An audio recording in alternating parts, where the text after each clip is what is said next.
Welcome to this edition of the Million Dollar Mastermind podcast.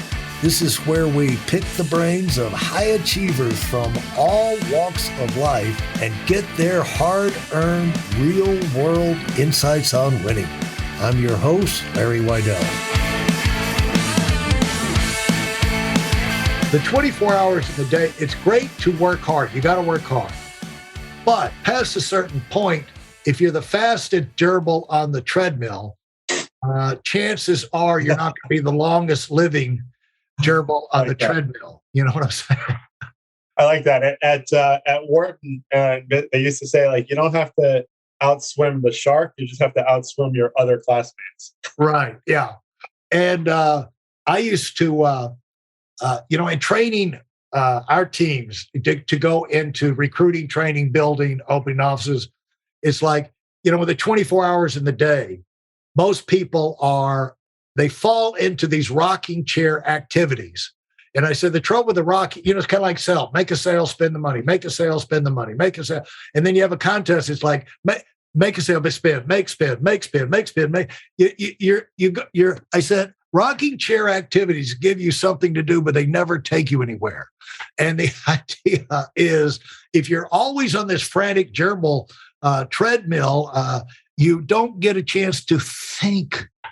And I bet when you got shut down, you really evaluated your life and came out of that tunnel with a whole different approach. Would that be fair? That would be fair. And it wasn't just build, how many more houses, how many more buildings can I restore and build? It's just like, what kind of life can I have? And so how did you evolve and move on the idea to execution? Because that's really how you get learning how to execute, learning what the priorities are, and pinpointing, spending your energy on, focused activity, the activity to give you the results you want, has everything to do with being able to have less doing. So is that where that book came from? Idea to execution. No, idea to execution was the story of the virtual assistant company that we built, and sort of what that looked like, because it was pretty incredible. I mean, we started it overnight with no funding and grew to $1 million. Like it grew. It was profitable from day one. There's a lot of things about it that just sort of didn't make sense, but in a lot of ways did, because we were using smart tools.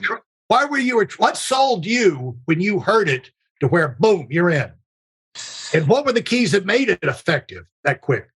So, I had become a voice in the sort of virtual assistant space at that point already, because I just had done so much with it. I'd written so much. There were a lot of companies that I'd worked with so many different companies at that point.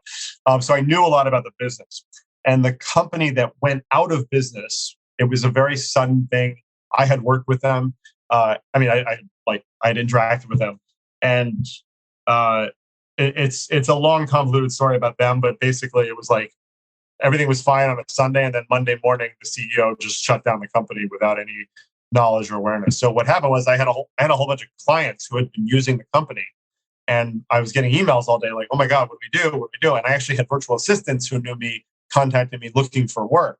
So I was kind of playing matchmaker all day. And then I had dinner with my friend, and we were talking about it. He's like, "Why don't you just start your own virtual assistant company?"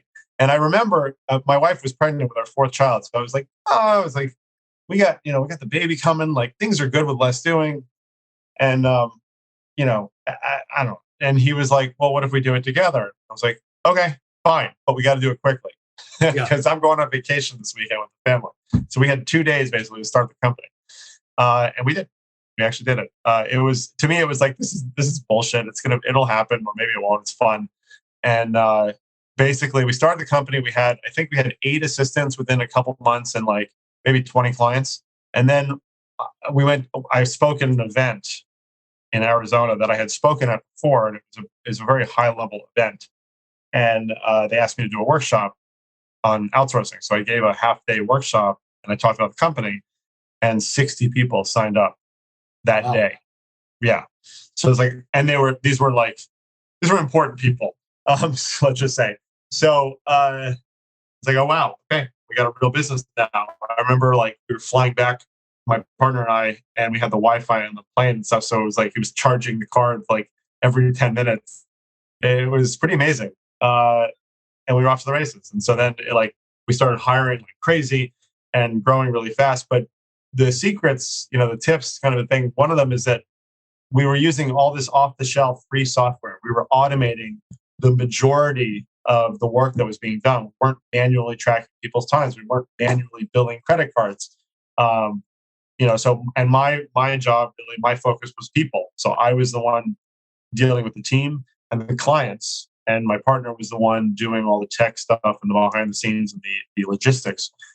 And I don't know, it just worked really well. We were hiring some really amazing people, like giving them a lot of freedom to do what they want. Oh, and that was so we created a system where it was basically a marketplace. So a client would put a task in, and any assistant who saw it could grab it and do it.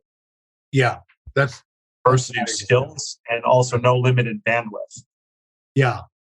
And how quick or how far after that did you come to the replaceable founder idea that became a book? So it's funny. It was actually we had a retreat for the company after the first year.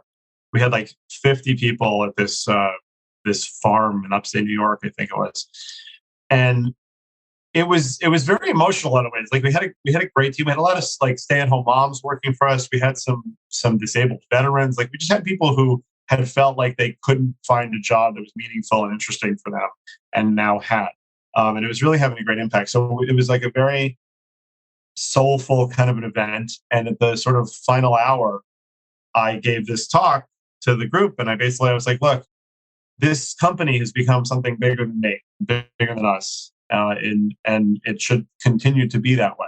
I said, I am replaceable. And I think it's the greatest gift that I could give you guys is that I am replaceable. Now, I didn't realize that, 6 months later, I would leave the company, which was, a lot of people took that very hard and very badly. But it worked out quite well in the end. And it's true. It's like I had to make myself more replaceable. My partner was single, and I think he still is single, and didn't have any kids. I had a growing family and things. Like I had other obligations. I didn't want to be working hard or full time, rather. So I had to make myself more replaceable. And so then once I relaunched my offerings with Less Doing and the coaching and consulting, I knew that I needed to do another book. And we were trying to create this framework and this methodology that was not based on me and whatever. And so Replaceable Founder became the one. Now, as you, which is the book that you said it's your next book where you said you sent on your last 47 or something Voxer messages. And is that the book, or is it the next one that's going to come out? No, it's the last one actually that came out already, which is called On Productivity. I don't have that here, so that's good to know. On Productivity. Yes. So I don't know if there's two really amazing old psychology books. One is called On Killing, and it's a really interesting sort of treatise from the 80s, I think, or 70s about basically how the armed services are able to take a normal person and turn them into a killer, essentially. But it's sort of like this tome of how that happens. So anyway, not the same. On Killing? It's called On Killing. It's called On Killing. So so this is On Productivity. This is supposed to be like the word, my final word. But I don't want to or plan to write any more books on productivity because you said half a dozen. This is actually the 12th book. Oh, really? 12? Yeah. So that's the one that was all Voxer messages back and forth. What is your experience for people who, the whole thing, everybody wants to write a book. Writing a book can be a big positive. You kept on writing. How did you keep on writing? How has that informed your life as it is today and your outlook on the world? So, I feel that, like content production, creating content is like the greatest thing I love it. And the truth of the matter is that I expose myself to so many experiences on a regular basis that there's always something that comes up that I think that I can apply to business somehow. And what I'm referring to is I do the EMS work. I do a lot of woodworking, which is the hobby I picked up in the pandemic and now has become way more than a hobby. My wife is pregnant with our 5th child right now, by the way. Congratulations. So, Congratulations. Thank you. And I'm very involved with my kids. They do Taekwondo. I also do Taekwondo with them, and I compete with them. So I placed first in the last competition for sparring. I just have a very diverse array of interests, and all the different groups that I work with expose me to a lot of stuff. Some of the EMS work that I do is in Trenton, New Jersey, which for people who are not familiar, Trenton is the capital of New Jersey and is essentially a war zone. I don't know how a better way to describe it. It's very, very, very bad. There's a lot of drugs, a lot of gang activity. I wear a bulletproof vest when I do work there, and wow. I meet people in very bad situations who are in the worst situation of their entire life. Well, there's a lot of those areas there in Jersey and Pennsylvania. My grandfather lived in Camden. My father grew up in Camden. There you go. It's gone way down. It wasn't great when they were there, but it's gone way down since then. So, but there's good people in all those areas too, and so I'm sure you get. I'm sure it's rewarding going in there and taking that risk. So, the Taekwondo, that's a good use of your time too, because it gives you some defense against your own kids, because I'm sure they're going to get bigger and better as we go and more rebellious. So I imagine it's kind of a self-defense protection mechanism, knowing that Dad was first in this last competition. I boxed for 15 years, so I'm like, I have to keep up with something. Well, congratulations, Ari. Fantastic content. How can people reach you? And how do you want them to reach you? Do you don't have the podcast anymore? So what are you using for reach other than Voxer for your clients? If people want to find services. I made a website, voxwithari.com. So anybody is welcome to go watch that 1.5 minute video or so, and you can reach out to me on Voxer and ask me any questions you want. And I mean that. It's an open invitation, and it will be me answering you, not a virtual assistant, not an automation. And that's the best place. If people want to find out more about the books and the courses and stuff, they can go to letsdoing.com. Yeah. So it is Vox with Ari. That's what it is? Yeah. Pretty cool. Congratulations on all you've accomplished. I tell you, I'm so proud of you and what you're doing, and so grateful that in the country where we hear about so much bad, you got people with the fighting spirit like yourself who goes out there and accomplishes so much good and impacts so many others. And there's a ripple effect, Ari. So stay strong, man. Stay strong. Take care of yourself. Thank you very much.